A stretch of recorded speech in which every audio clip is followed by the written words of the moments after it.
Anyone who wants, we have hostesses who can come to you. Oh, my apologies.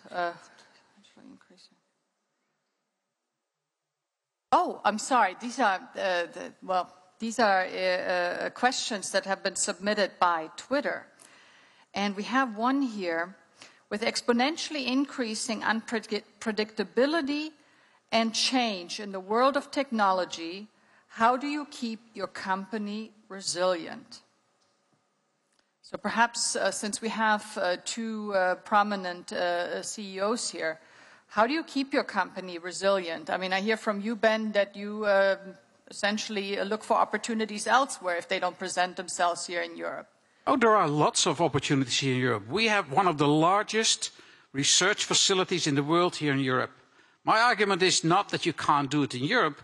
My argument is that unless we change our attitude, it's not enough. Because we have a whole generation of young people that will stare into unemployment for more than 25 or 30%.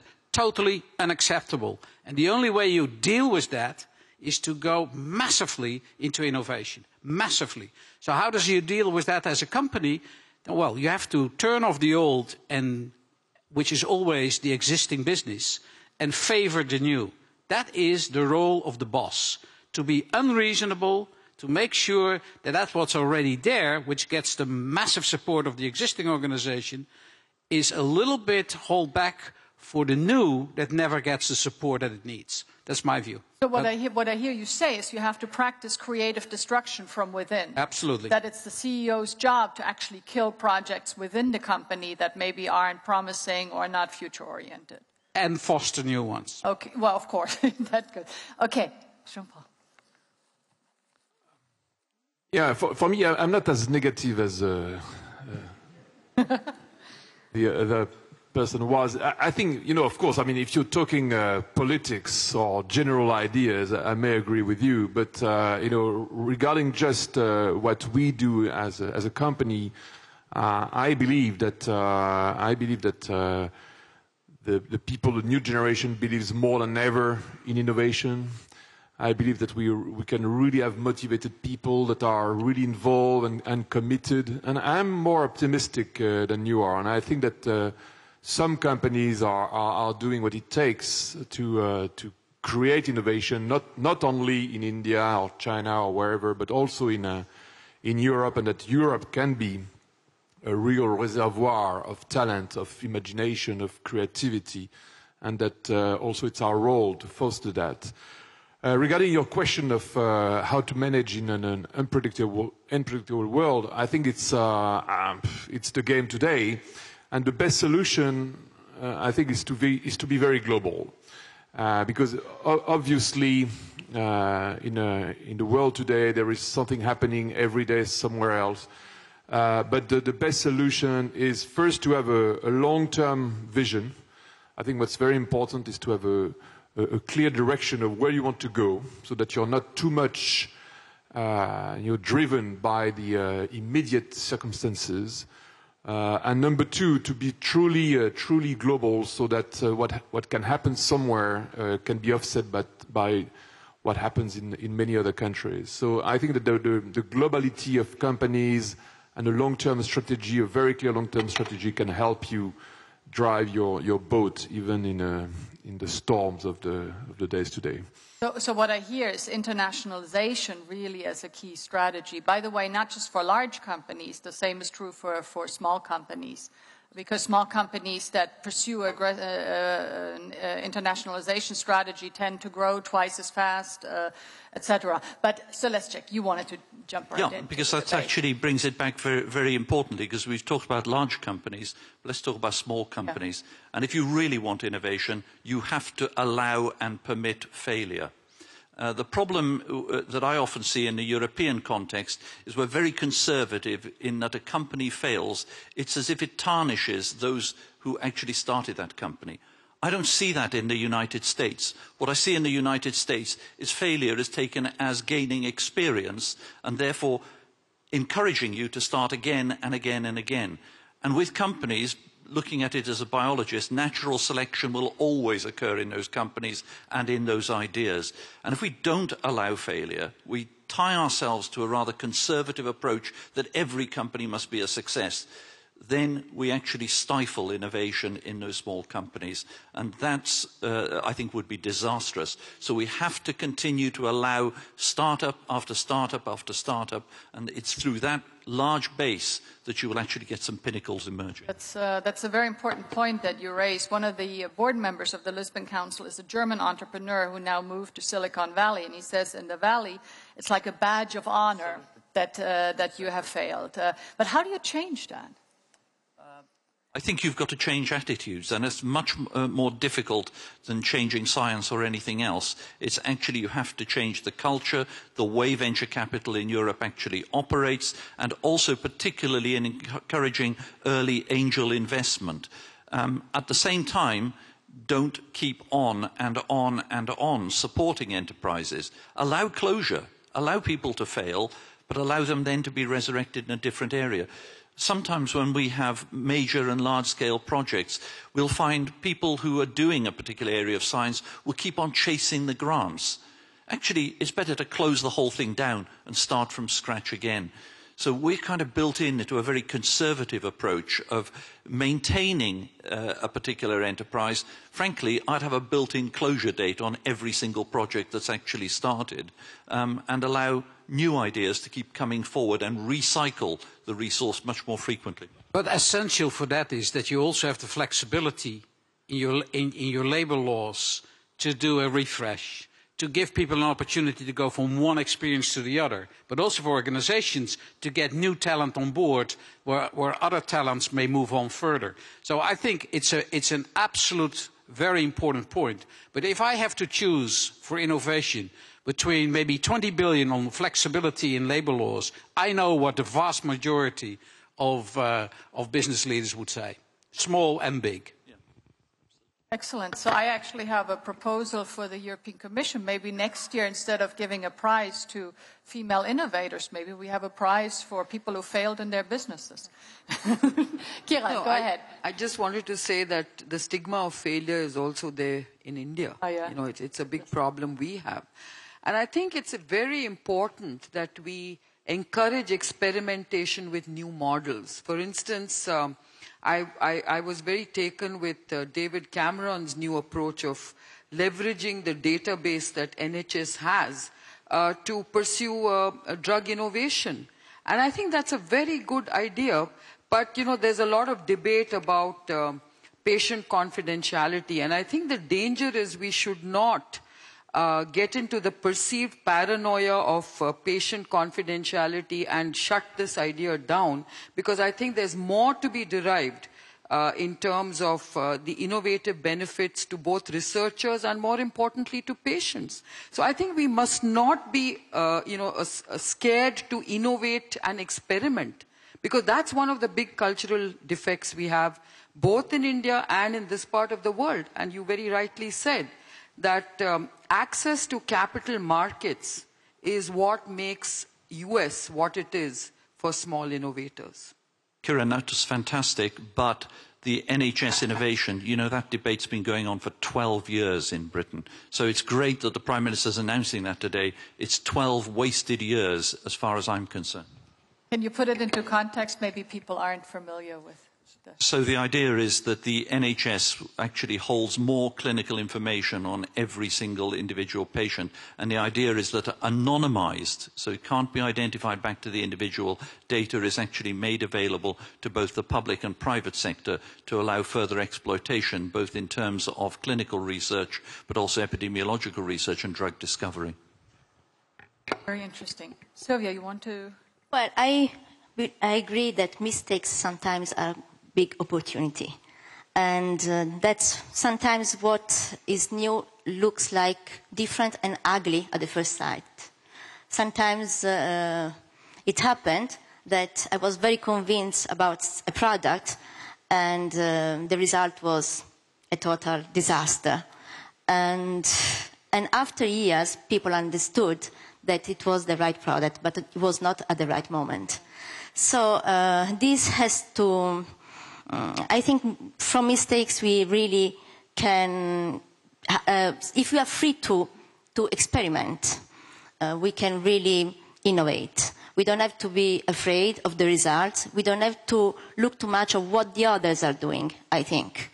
That's what I always try to do, to surprise myself and to surprise the others. I'm very proud of being always the first to get to a point.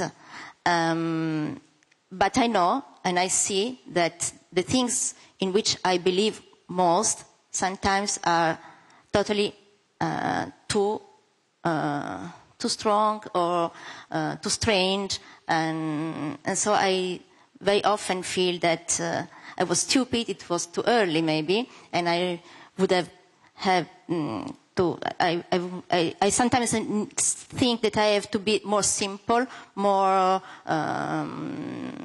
immediate, but at the very first moment of the new creation, I start again and again to just accomplish my needs. And I think this is something that makes us look ahead when you have an environment that makes you feel free to express your visions. You have a wonderful way of describing just the difficulty of being an innovator, because what you say so eloquently is how difficult it is to be ahead of the curve, because by definition, if it was mainstream, it wouldn't be innovative. No. So this means that the person who is innovative needs to really sort of, pull on the frontiers and to fight, yeah. and this process of suffering that you described so well. Yeah. So, and it strikes me that even though this is never really articulated, this is a big issue in Europe, where there still tends to be a lot of conformity and fear of sort of falling out of the conventional. And so you do a great job of verbalizing something that I think a lot of innovators are feeling. Now we take one more question from Twitter, and then I'll come to you on the floor. This is a question from CGRA at _twit. This is actually a question about L'Oréal, but I'm going to change the question. This is, how does L'Oréal measure innovation? And I just want to hear from you, not how L'Oréal measures innovation. Jean-Paul, you're welcome to explain that. But how do we measure innovation? Because traditionally, here at the European level at least, we have always used the 3% R&D target. And there was this really strong belief that if only Europe spent 3% of its GDP on R&D, all would be well and we would be innovative. Is that enough, Ben? So we spend 15% in our business, and I'm not so sure that that number is any indication on the competitive nature of where you are in your industry, because industries are very different. And if I look to L'Oréal, that's a world leader, and you said you do 3 or 4%, and you're a world leader. So it's very different industry per industry. It is also very different to make sure that innovation is not innovation for the sake of innovation. One of the things that I try to say in the beginning is, we have a need of innovation because we are at the risk of losing a whole generation. So we need employment. We need employment, meaningful employment. That means employment that has something to give to society as large, that is built on the values that we want to have here in Europe, that gives a sustainable approach to business and to life in general. So it is much more than just measuring the number of scientists that you have or the money that you spend on basic science. We happen to be one of the few companies in the world that spent substantial money on basic science. And I can tell you, I get a lot of flack for that from my shareholders, because they say, leave that to universities, you just do a quick adaptation. I sincerely believe that we can create more jobs, more capabilities, more opportunities by doing this. And the proof is on my side, not on their side. So that means that you need to work in the reality that if you want to measure innovation, it's the effect that you measure, not the absolute innovation effort. So what you're calling for are output measures rather than input measures? Absolutely. Okay, that's a concrete example. Celeste. Okay, I think the first thing you have to realize is the way in which the globally top 20 or 30 universities are configured. Most people think that most of the expenditure of a university is on undergraduate education. If you take a university such as Cambridge, annual turnover is around about 1.6 billion euros per annum.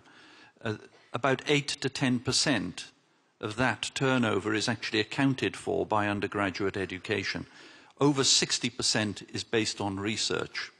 And that isn't unusual for us. Harvard would have the same numbers, Yale would have the same numbers. So you've got to understand that research is the core part of much of the activity.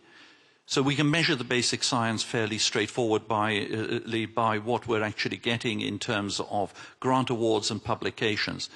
More difficult is how do you measure applied research? How do you measure the impact of what you're doing for society? Because it's part of our mission to do work that is relevant to society. How do you measure a sociologist's contribution to understanding a particular problem that occurs within a group, or the adaptation or implementation to a social problem?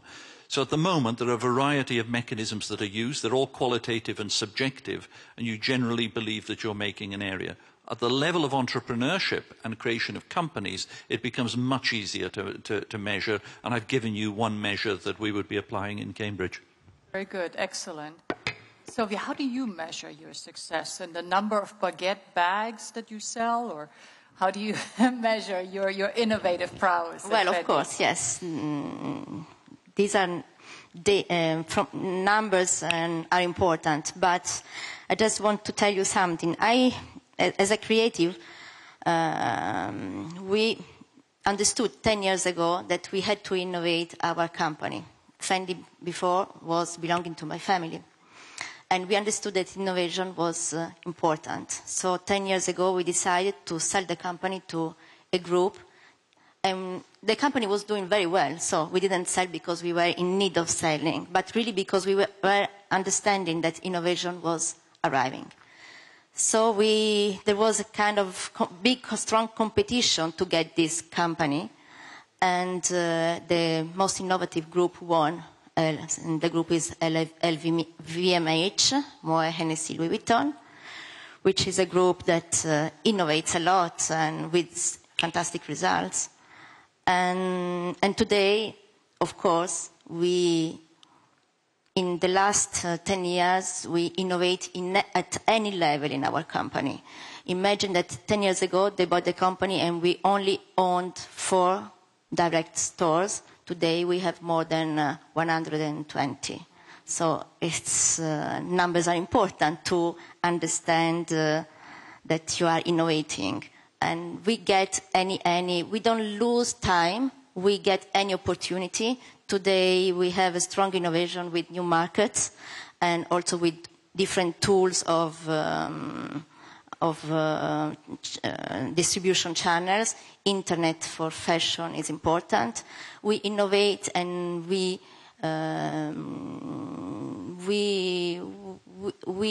I think it's important innovate, but also something that we pay a lot of attention to our products. The quality of the product is what we pay the most attention. We innovate with new techniques. We experiment a lot. We are very experimental, even if we keep we are very faithful with some rules and old values. So I think that contrast between our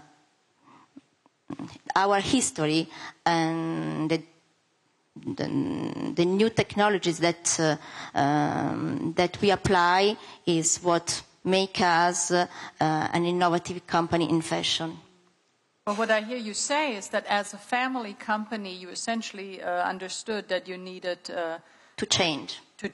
Yeah. And were then acquired by LVMH, yes. Which brought a lot of new expertise yes. into the company, a lot of new ways of innovating. Yeah. It's very interesting because Europe, of course, has many family-owned businesses, and many of them are perhaps struggling with the kind of strategy. You have to be very generous with your company to decide to sell, because, of course, it's like having a child. Yeah.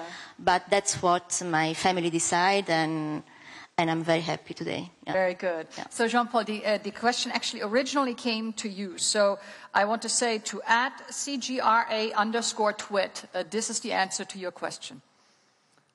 So, as you said before, I mean, you definitely measure innovation with the output and certainly not with the input. You know, the fact that you invest 3.5 or 4% of your sales in R&D, it doesn't mean that you are a great innovator or not. And the real name of the game is to be able to, with a certain budget, to innovate more. It's a real return on investment or a real productivity of your research. So for us, the real sign is very simply the number of great new products based on new technologies that we are able to launch every year. You can also, of course, measure in terms of patents or in terms of new molecules that we are inventing or creating every year. But what I can tell you is that definitely for the 3,500 people who work in the R&D, they are really incentivized and mobilized on what they find, and not only on what they are studying or researching. And it's a real innovation-driven R&D, because at the end of the day, that's what counts. I just want to come back also to what you said before, and is that what's very important also is to create innovations that can be marketed. It's true that sometimes, you know, people can be very satisfied to invent great new things, but that have no potential, no business potential. And in a company like ours, what's very important is to be able to create innovations that can be marketed all over the world and that will transform into great product success. Very interesting. Thank you. Kiran, how do you measure success in innovation? Well, I think there are very standard metrics, you know, I mean, number of patents, you know, what is your pipeline, whether it's extending, you know, how many scientists are you adding every year? And of course, for us, licensing income is a big metrics and measure of how we are innovating. But I think one of the important metrics that we all have to really address is the investment climate. Do we get more investors in backing innovation? I think that would be the true measure of innovation. Whether it's the stock market in a company which backs innovative companies like they do in the US, or whether it's getting more investors backing your kind of company which is very innovative, and where there are many other companies that have very predictable, less risky models which get all the investment, and the riskier companies don't get that much investment. I think that's the kind of metrics you have to really track. Because the more investors that back innovation will make a country more innovative. That's a very interesting point, because I take all of your answers at face value, but it strikes me that it's much easier for a company to measure success in innovation than, for instance, for the European Commission or for a government. And this is where I think this orientation towards input measures comes into. I'm going to go to the floor, but before I want to warn my panelists that one of the debates I still want to have here today is something that I mentioned up front, namely that Europe is really in a deep, deep crisis, in many ways an existential crisis. How can we use this crisis to kickstart innovation and to get serious about all of the things that you mentioned throughout this debate? Before we come to that, perhaps now is a good opportunity to go to the floor. Do I see anyone? Yes, I see a gentleman there in the back. Please introduce yourself and be very brief and concise. And if you have a question to someone specific, please say that. Okay. Thank you. Professor Linson from the IMNRC Newport Network. Just 3 short comments. Innovation one must also think of renovating education. Also, a comment to Professor Borisiewicz. As far as I'm concerned, the academically gifted may be clever, but what the world needs is intelligence. And lastly, I'm regularly invited to lectures and conferences at the European Parliament, universities and commissions and so forth. And I made an alarming conclusion quite some time ago, and that is that whatever the thematic, the issues have reached such a level of complexity that the guests, experts, academics, politicians and audience are getting completely out of their depth. Why? Because they are faced with an integrated interdisciplinary challenge, something that their education has not prepared them for. There is a need to change from unidisciplinarity to the education of tomorrow, integrated interdisciplinarity. Thank you. Thank you. Before we go to our panelists, perhaps we can take a few comments and questions. I saw a lady over here. There you go. Please stand up. Thank you. Sorry. The process of innovation... Please introduce yourself. My name is Maria Cerna and I'm a student, a master's student at HB University. The process of innovation, as far as I see it, is a process of creation and also of making something new, but something of value, and especially of responding to an existing problem of humanity, yes. But nowadays, my personal feeling is that this process of innovation has disregarded a very important aspect, and that it's the aspect of added value that it brings. In other words, instead of responding to problems, we are trying to invent new problems without actually bringing a real added value to human life. What is your opinion about this? Can you give an example to new problems that we invent? Many, from the smallest to the biggest. For example, I heard about this company, Scanadu, that is trying to invent a personal scan like an iPod, where you put something on your neck to 24-hour monitorize your health and to make us basically maniacs about health issues that we don't really have. So this is just one example. I just needed to visualize your point, but thank you. You made it very eloquently. I see a lady over there, please.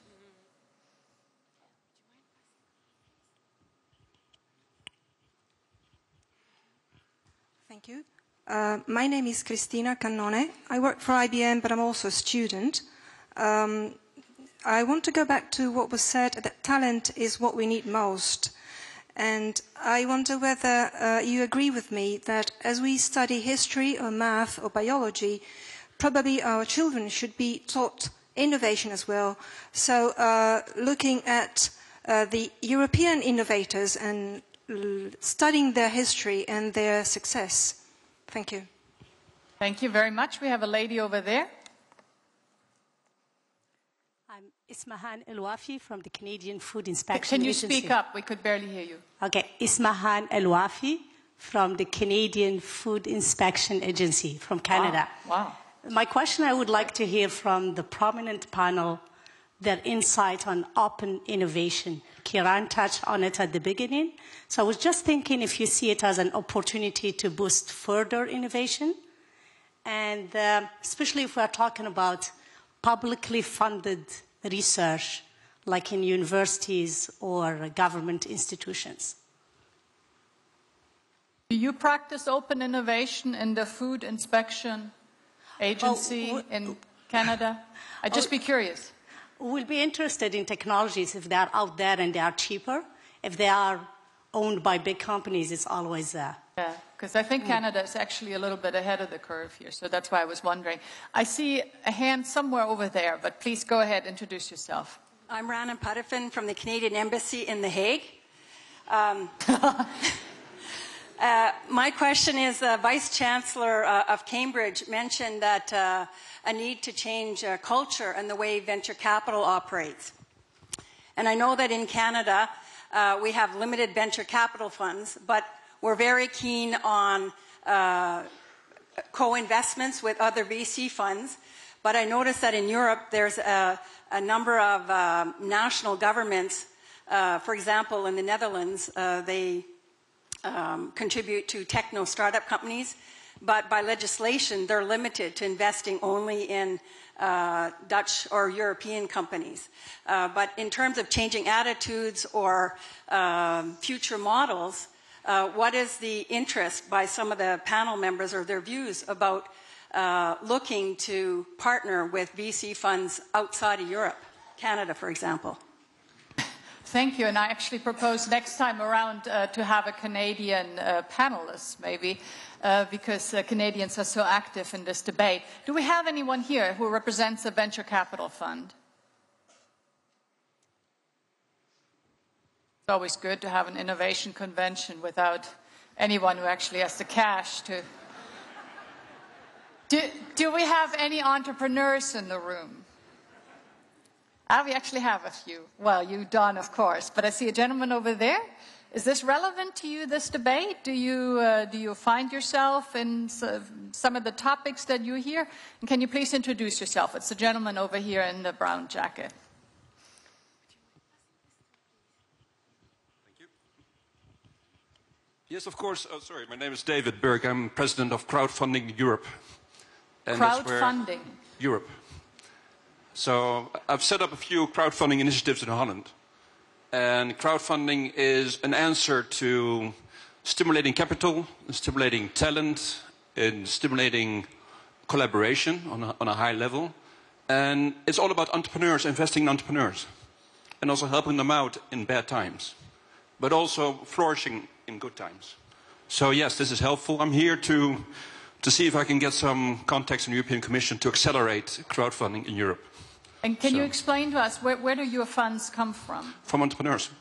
So entrepreneurs give you money to invest in other innovative ventures? Well, what they do is they... I have a website, which is up and coming. It's called the 1200. So if anybody here has an idea that he wants to make a reality, for instance... This is the man to see. Yeah, well, I only need 200 characters. That's the maximum. Just... kind of, envision your passion, and then we will find in our crowds about 5,000 or 10,000 people that are willing to invest in it. That's excellent. I can confirm what you're saying. I recently published a paper on micro multinationals where we actually speak about crowdfunding as an opportunity for aspiring entrepreneurs. It's a beautiful thing for the future. So anyone who's thinking about starting a business or has a bright idea, go and see this man. Yep. Any other... Don, I will introduce Don because he is really too important to introduce himself. Don Tapscott, ladies and gentlemen, is of course the best-selling author of Wikinomics, How Mass Collaboration Changes Everything. And he was recently named by Harvard Business Magazine or Harvard Business Review as one of the 10 leading business thought leaders in the world. So congratulations on that, Don. Your comment, your question. I'm part of the Canadian plot to take over this conference. I'd like to come back to what Ben said. I mean, he kind of dropped this big, something on the conversation here. And rather than saying, if we had $80 billion, how would we spend it? Maybe if all the panelists could speak to, what are the main impediments? I mean, Ben alluded to what we're trying to achieve here, which is prosperity, growth, economic, social development, to get us out of this big crisis in Europe.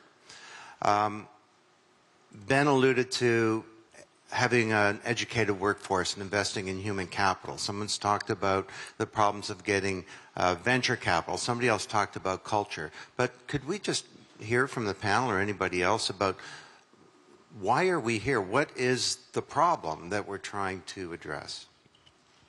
I think that's a very good question, Don, and thank you for that. Because Europe so clearly has so much potential, but somehow we can't live up to it. And it is that we're trying to identify. I don't see... Oh, we have another intervention here. Please introduce yourself. Aaron Ginato from Association Perspective on Innovation, Science and Creativity.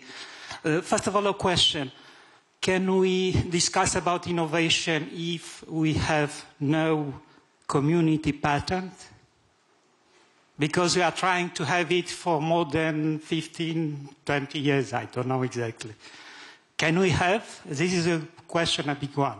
And another, because let me tell you, I am also in a group of inventors. It's very difficult for us if we have enough the finance.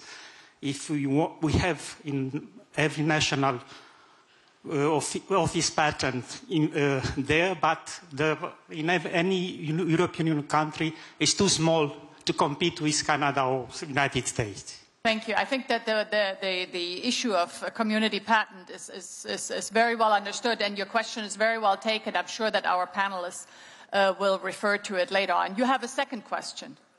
Okay, very brief. It's very simply, what should we do innovation? Because we have to talk here about purposeful innovation. We have to build, for instance, what kind of society of civilization. We are not... We are seeing in this crisis that there are a lot of problems. If we do not build, let's say, sustainable, knowledge-based economy, what is for innovation? The purpose of innovation is very important. Thank you very much. Thank you so much for your intervention. I think I saw another hand back there. Okay, here's another gentleman, but I want to complain about the women in the room, because there are lots of them here, but we only had 2 questions in the beginning from ladies, so get ready. I'm going to start calling on you if you don't, I see no hands. Is that a lady up there? Just bear with me one moment. You're not a lady. Go ahead. My name is Johan van Hemelrijk, and I'm Secretary General of the Belgian Biotech Industry Association. And innovation is the return to society of innovation is the product to the market, in the market, that can enthusiasm entrepreneurs and also those that have done the research. However, in the European society, we have a kind of risk-averse not only a risk-averse attitude, not only in research, but also in acceptance of the products that are coming from that research. And I think the acceptance of the products is essential. Now, innovation by definition is disturbing, and this disturbance of society in the beginning often leads to legislation that does not allow the innovation to give its return back to society. And this has happened in many areas, one of which is novel food. And I think we have to change that attitude, and that attitude has to change also in the legislation. It is not by chance that the Americans speak about benefit-risk, and we speak about risk-benefit. Very interesting. Who here in the room is thinking about starting a business? Oh, boy. That's depressing. Okay. Did you find a lady? Okay, there you go. Thank you very much. It's more a comment. I work at the EU Committee of the Regions, and I was pleased to hear that the importance of collaboration between universities and regions, and I would add the whole innovation ecosystem, as we called it. I'm pleased to hear that this was mentioned. Thank you. Thank you very much. Now, since I discriminated against the man here up, yeah, yes, I see you. Okay, the microphone is coming. It's a gentleman all the way up there, and we have another intervention right here. Go ahead. Please introduce yourself. Hello, my name's Keith Simons. A question for the panel directly. Given that €80 billion programme was announced last week by the Commissioner, Horizon 2020, I was just wondering what the view of the panel is about the contents of that. Thank you. Very good. I'm sure that there are many people in this room who would like to hear the answer to that. Okay, the gentleman over there. Hi, thank you very much. My name is Philip van Kanegem. I'm the founder and managing partner of Thinking Arch. Sorry, I'm not a lady. I was waiting since the beginning. It's okay. Sorry that I'm since pretending not to be a lady, also not a gentleman, apparently. My question. When you go to this kind of events on innovation in the US, people tend to speak the word creativity very, very often. I'm surprised that actually today I heard it a couple of times, and mainly related to the creative economy being another part, creative companies. Companies like Fendi, sure. My question is, what do you think when, for example, Ben Verwaayen, when you talk about an attitude change that is needed, where do you consider the importance of creativity in this attitude change? Is this part of it? And the second part of the question, if this would be the case that the creativity attitude might be needed, what do you consider an essential move from big companies, Europe in itself, but mainly big companies, to stimulate this? Is there a role, just like we have a CFO in a company, should we have a creative officer? Which types of examples, procedures could help to stimulate creativity? Thank you. Thank you. I think that's a very good question. I see a lady over here, please. Yes. My name is Chris Hassenstab, and my question goes to Vice Chancellor from Cambridge. I have an ongoing dispute with my dean who wants to use a publication barometer as a measure of creativity and innovation at our university.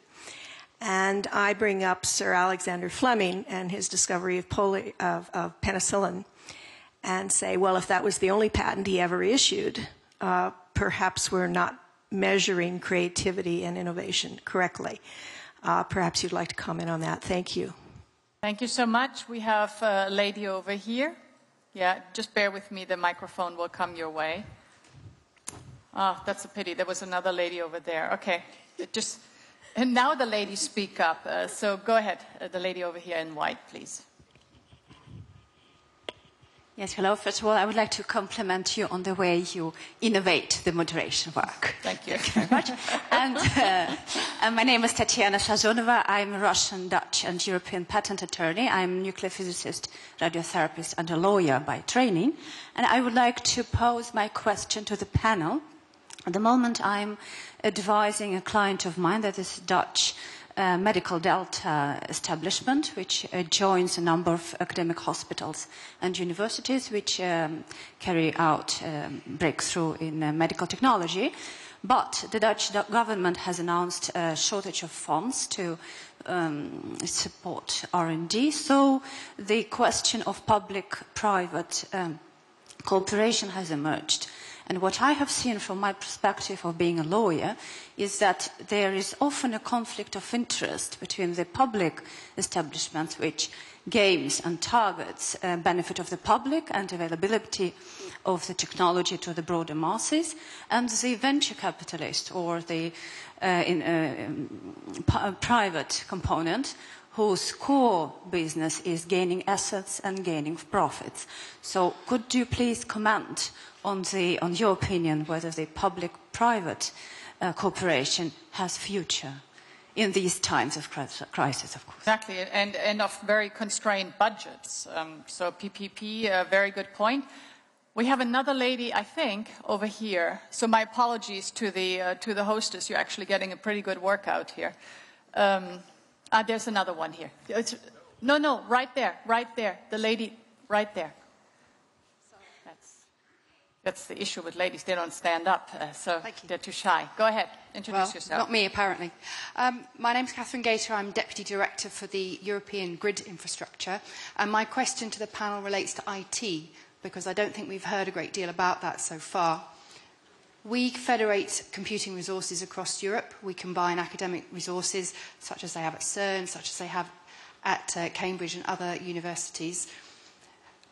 Our problem is we would like to work with industry more, but we are restricted by the fact that you cannot run for-profit services on top of the GÉANT network, which is the infrastructure that we build on top of. So we've been told by our reviewers that we should think about how we can open up what we're doing to businesses, but we have this fundamental restriction. So my question is, should we be putting pressure on to change that? And also, what should we be doing within Europe to provide cloud computing services for businesses? Because that seems to be a key innovation for startups in order to get their businesses to market quicker. Thank you for raising cloud computing. You should stay for the session with Eric Schmidt, obviously.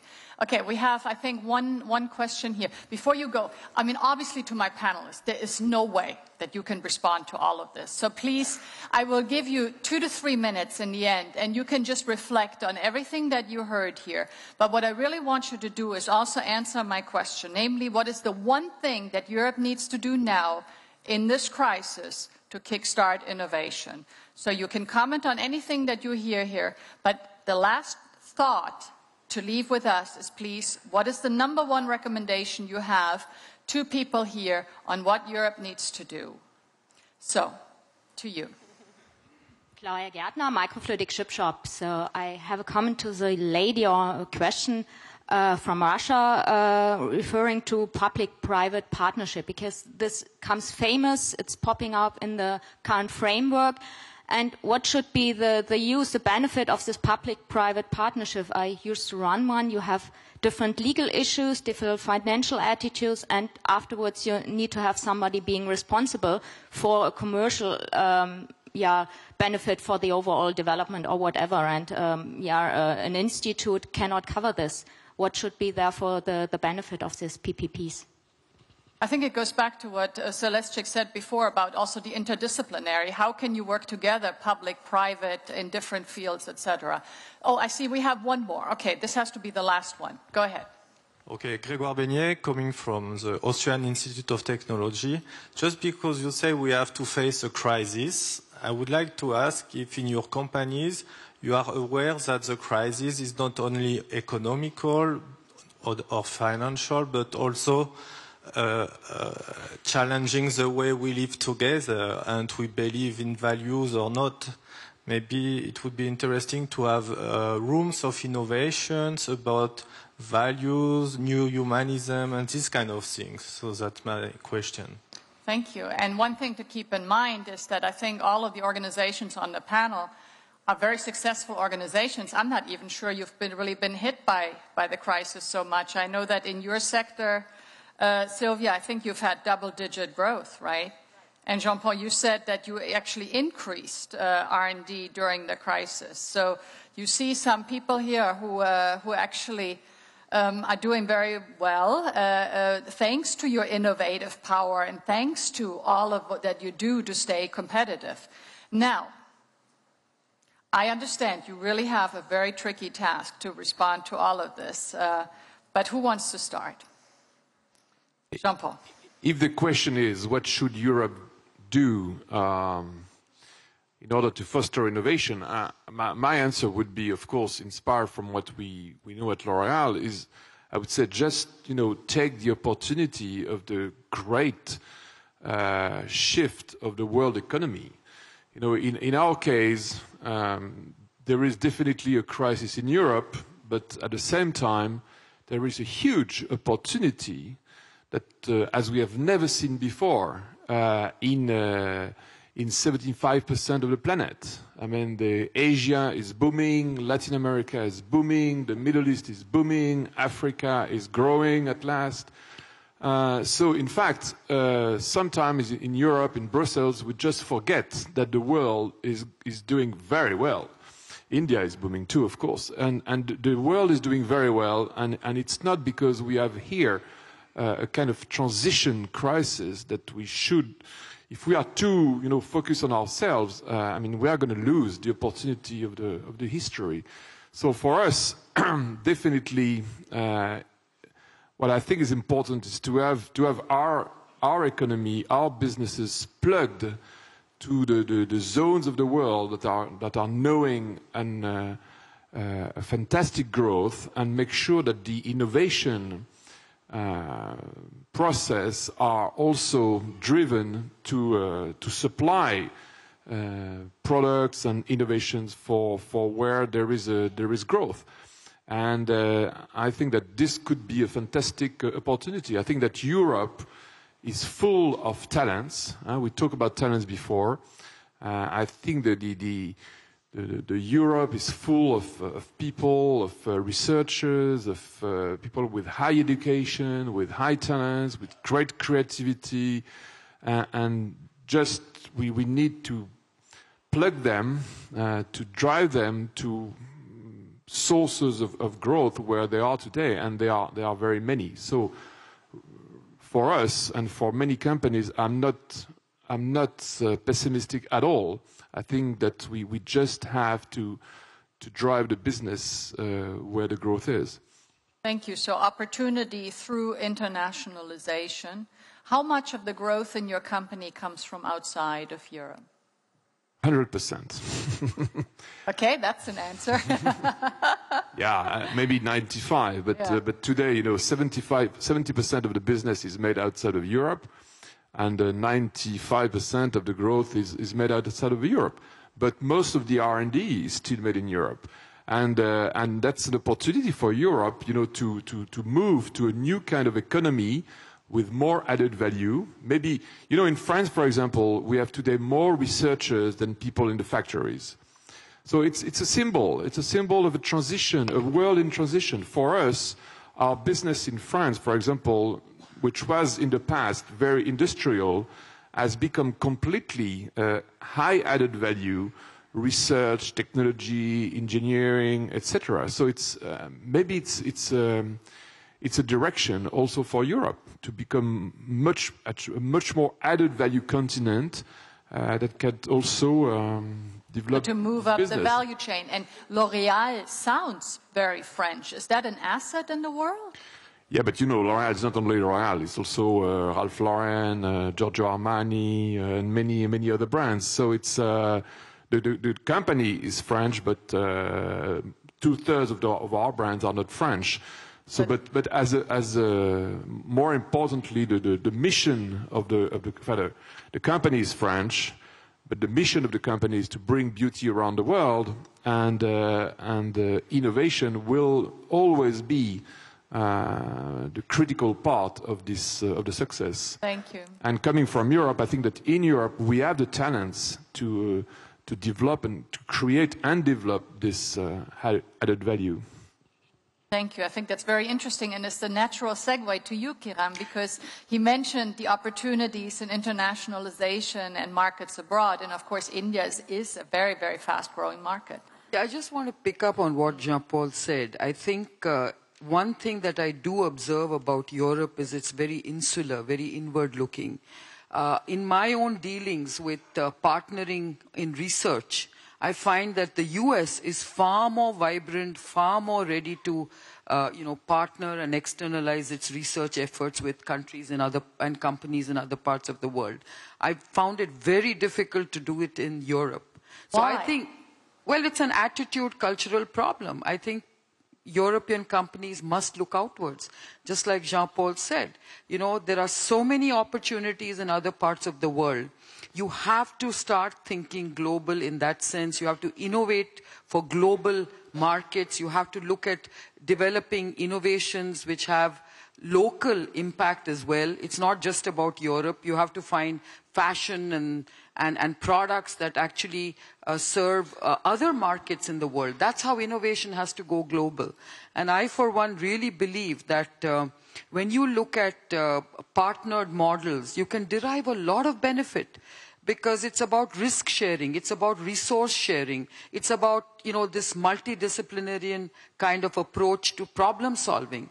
If I just look at healthcare, if you look at the developed world is really grappling with crippling healthcare costs. So the healthcare models are just not working anymore. If you look at the developing world, it just has no healthcare system, and it is trying to develop and build healthcare models. So partnering on these kind of, challenges that the world faces to build affordable and sustainable healthcare models, this is really about learning from what has worked and what hasn't worked. There's a lot of experimentation going on. I just mentioned the mobile phone applications in Africa. There is micro health insurance models that are working in other parts of the world.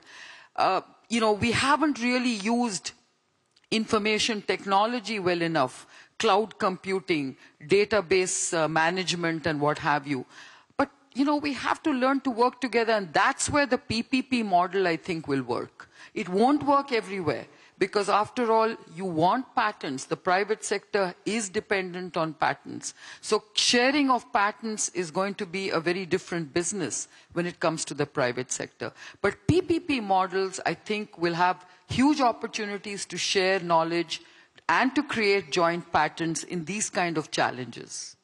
Thank you. I think that's a very, very interesting observation, encouraging the Europeans to be more outward-looking, more collaborative. And you mentioned that these companies don't come to India, and I actually have depressing news, which is that European companies, many of them, particularly SMEs, don't even do business cross-border within the EU. let alone, outside of the EU. So this is something, it's too bad Vice President Tajani is not here, because DG Industry and Entrepreneurship is actually launching an initiative now to help European companies to internationalize. I think it's very important. On the issue of healthcare, I tell you frankly, I think for many Europeans, it's what Ben said before about sort of the arrogance of the Europeans of going to a country like India to learn about healthcare innovation. And it is our own, it's to our detriment, because I know that American companies are going to India to study how you do heart surgeries, because you can do it much cheaper and with a fabulous success rate. But this is a little bit, again, our, I think, inherent arrogance here in Europe of thinking that we do things better. But let me ask you, what is the perception sort of in India about European products? You mentioned Europeans are not really perhaps outward looking, but once we do come to India, do we have a good perception? Absolutely. I think, European products command a very, very good recognition in India. I think quality is certainly looked upon as being of, the best standards possible. I think innovation is certainly something that we look upon to Europe as being very good at it. But I think what we find difficult to grapple with is the ability to partner in these kind of innovative spaces, which is far easier to do in the US. And that's why you see a lot more US partnerships with companies in Asia than you find between European and Asian companies. And that's, of course, to the detriment of the Europeans. Yeah, so I think it's just a case of looking outward, making sure that you break free of your very insular, cautious approach, and you have to be bold and daring and experiment with what's out there, Yeah, so Jean-Paul also mentioned that with too much introspection, you would call it inward looking. You're both very diplomatic. Some people call it navel gazing. But we're certainly very occupied with ourselves here. I understand. And the danger is that when you're at a time of crisis, you should actually be like what you just said. You should be bolder. But what tends to happen is you regulate more. You put up barriers. You want to, be more insular. And that's the danger that you have to avoid. Very, very good point. Sylvia. Well, I'm not really an economist. I didn't take notes as good they for did. You. But I think, yes, I think sometimes we are afraid. And especially in this moment, probably, we have to be open to diversity, to changes, to experimentation, and to young people. I really believe in young people. In my studio, the average age is 23, and I'm surrounded by youngs, and I keep looking at them and learning by them. So I stay young, and they learn from me, and we are a good team, and I'm not afraid of losing my power by having an assistant that can become more talented than me, because I think that the value that they add is much more than this fear that I can have. I think it's a wonderful point that you make about taking young people seriously. I was in Silicon Valley in July, and it was stunning to me how seriously people took like 19-year-old programmers. And here in Europe, because the situation on the job market is so horrendous for young people, I think we have lost our respect for young people. And it was Ben, you who said that you fear a lost generation. I fear that too. Because where's the innovation going to come from, if not from the young people? There is a reason why you hire these young people. Tell us about that. What is it that they can do that others can't? They are open to changes. And of course they love what a house like Fendi represents. It's their dream to come and work for us. They come for free sometimes, if they could. It's like begging. I have curriculum on my table every day when I arrived, and there are very good schools, there are very good academies, universities, but there's nothing better than the real work, the real access on work, on factories, with products, really. So I think we have to really offer them the possibility to come and see and experiment with us, because what they can give is much more than what they can have. I am quite a good teacher. Many of the most renowned designers have been also doing stages at Fendi. Fendi is known for being very open-minded and very a very stimulating place where new challenges for us are. Our motto is nothing is impossible, and I think this should be our motto to all of us in Europe. Yeah.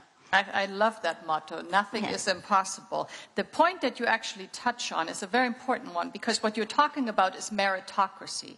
You say, when I hire a young person and eventually they are more brilliant than I am, so be it.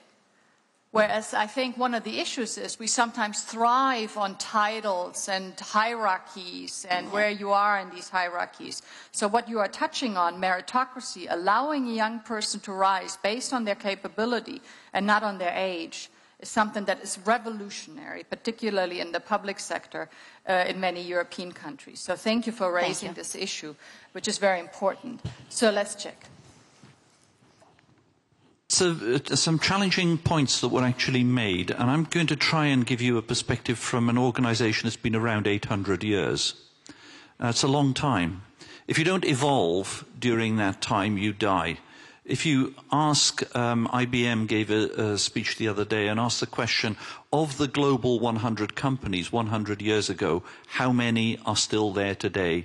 And the answer is 2. All of the others have merged or been demerged or have gone the other way. In other words, there has to be an evolution in order to allow things to survive. So the gentleman who raised the issue of intelligence versus cleverness, I'm sorry, that's such a cliche. I mean, the bottom line, the market decides who's clever and who's intelligent in both those areas, and it decides quite unanimously that the top universities in Europe actually are able to provide employees for some of the major go-getting operations worldwide. So I just don't accept that. And educational reform is inherent in every major university in the world, embracing all that IT and everything else can deliver. So that is just a change that happens anyway.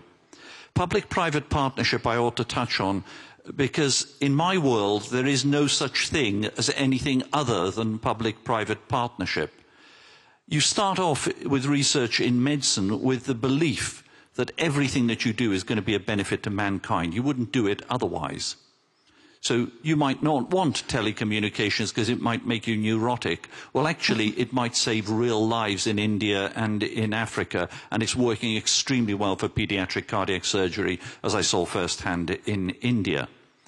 But at the end of the day, while many people would just like to see an academic or public direction, well, it's rubbish, because at the end of the day, there is no public mechanism to bring a drug to market or to a patient. And therefore, public-private partnership has to happen in virtually every domain. And even those companies that want to build aeroplanes, at the end of the day, ultimately require that interface of the public and private. So we have to make the public-private partnership work on a European level and on a global level. And collaboration is the key. So grid networking, absolute no-brainer for me. It should be open for profit as well as open to the public domain, as should cloud computing. And if you don't watch the grid computer in Europe, just watch what will happen to the Lambda rail in the United States. The other end is really very much about the VC market. And if I can just retort a little to our Canadian friends, the answer is yes, I work very closely with venture capitalists, but none from Canada. And the reason is that what I need is long-term investment, and long-term investment comes from the Far East, particularly Japan and China, not from the United States or Canada as the first port of call. It's about the duration that you need, particularly in life sciences, to get to an end product. And the real problem here is the patience and the risk aversion that we're seeing in the venture capital sector. So much so that at times I've tended to refer to them as investors now, not as venture investors at all. They want too much certainty for the returns that they get. Is there a problem working with them in the public sector? No, there isn't at all. We can embark on it. So for the final point is really what do we do for Europe? Well, the first thing I'd say is stop beating ourselves up. Everything I've heard is very negative about Europe. Europe has got huge institutions, has got excellence written through it. It has problems. So does actually every sector. Don't think China doesn't have problems today with the expanding nature. So Europe has got an awful lot of quality going for it. We have well-established brands. We also have a lot of innovation, particularly in our young people, and we need to trust them. So from my point of view, the solution that I would have is we need to invest, yes, but don't invest in the old or in the dying industries, invest in the new ones. And even in difficult financial crises, when the natural instinct is to be very defensive over what you've got, allow what's going downhill to go downhill and to fail, and build and put that investment into young people that are starting the new enterprises that should make Europe great yet again. So I'm actually an optimist for Europe, not a pessimist. And working with India and working with other parts of the world, you know, every organization in Europe is doing it. Don't think a university such as Cambridge, which has been around for 800 years, or Harvard or Stanford, is actually isolated by our boundaries. We're doing as much probably in India or in California and engaging with companies as well as academic institutions around the world. Start thinking of the top 20 universities in Europe as global institutions, as multinationals in the educational sector and in the research sector, because that's how we're behaving already. And I think that's where the growth for Europe's got to come in the future. Thank you so much. I think that this call for optimism is very timely and is very well received, because you're right, we tend to pursue sort of self-flagellation here in Europe and not really look at what we are doing well. You mentioned not investing too much in dying industry and investing in the new. And that's, of course, spot on. Is that what you perceive? I mean, are we doing the right thing? No, because I think any body is going to get very defensive about institutions that we actually have. And it takes a lot of courage and a lot of trust to allow the old to go to the wall and to invest in the new. By the way, just a thing about self-flagellation, you know, that was tried with the Black Death, and it failed then. So let's not keep going with it now. Thank you. I hear you. Ben.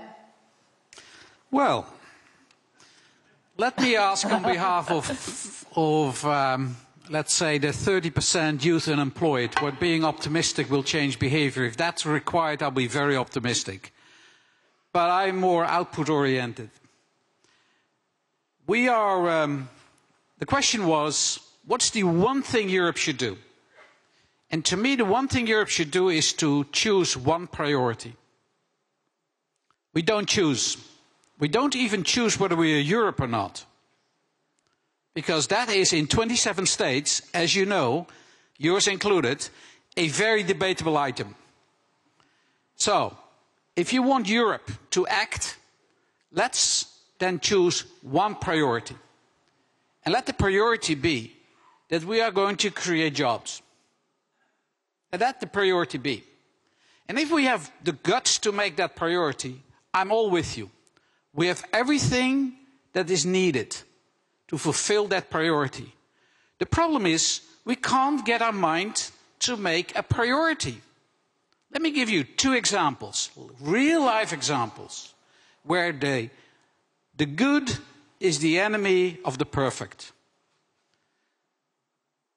We created a global open innovation institution called Green Touch, to make all the internet networks in the world 1,000 times more energy efficient than the existing network. And that is absolutely necessary, because all of you are going to do the same what you're doing here, and you use your smartphone. And since everybody's doing that and everything will be in video, the energy consumption will go through the roof. It is unsustainable. It will happen.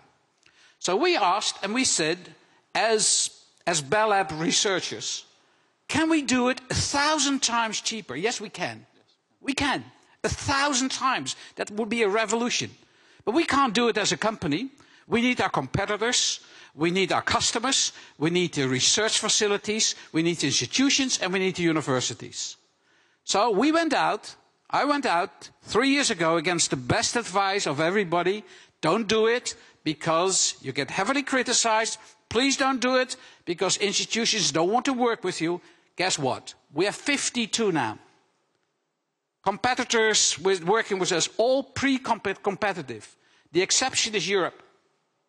Because the universities are not allowed to work together in an open framework, because how do you deal with IPR? The answer is, we'll see it later.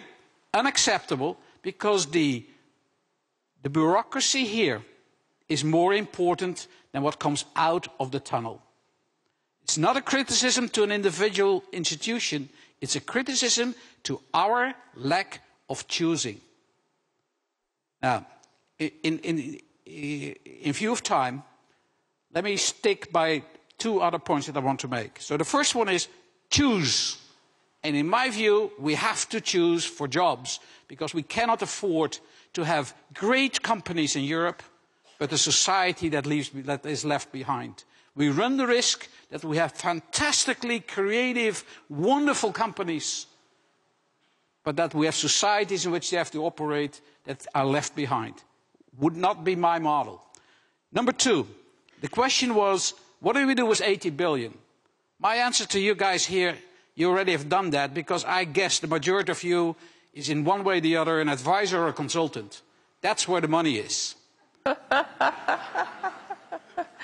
And it shouldn't be. It shouldn't be, but that's where the money is.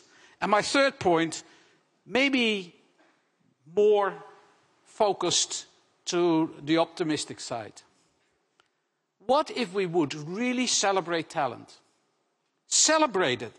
We talk about being risk averse. Forget about risk averse. That is so 1900. Let's celebrate success. Let's celebrate talent. What you did here on stage, I thought was the most important thing that you did the whole day here. It's not listening to speeches or a panel, but to celebrate success, because then you set example by real people who made a real difference in real difficult circumstances. That is what we should do.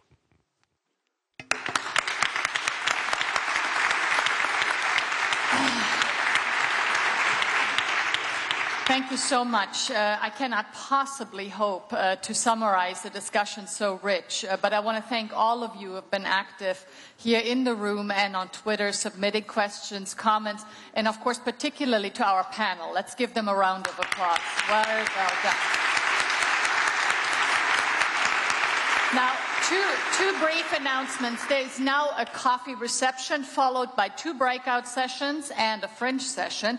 And I have to ask you all to be back in the room here in the Gold Hall no later than 6 o'clock, please, because then we will have the great pleasure of welcoming Eric Schmidt, the Executive Chairman of Google.